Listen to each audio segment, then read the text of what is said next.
বিয়ে করে যজ্ঞদত্ত নতুন বউ ঘরে তো আনলো।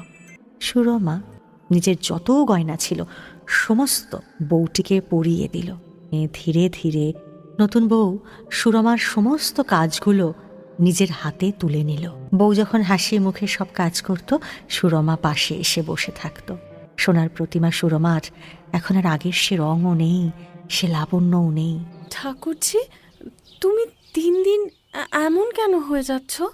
আচ্ছা বউ, শরীরটা ভালো করবার জন্যে আমি যদি বিদেশে যাই, তোমার কষ্ট হবে না তো? হবে বই কি। তবে যাব না।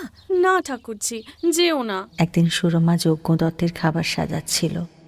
যজ্ঞদত্ত তার মলিন শুকনো মুখের দিকে তাকিয়ে বলল, মনে হয় এবার আমি মরলেই বাঁচি। যোগ্যদাদা, আমাকে ক্ষমা করো। বলছো কি? আমাকে আর কোথাও পাঠিয়ে দিয়ে তুমি সুখী হও। ছি, ছেলে মানুষই করো না সুরমা।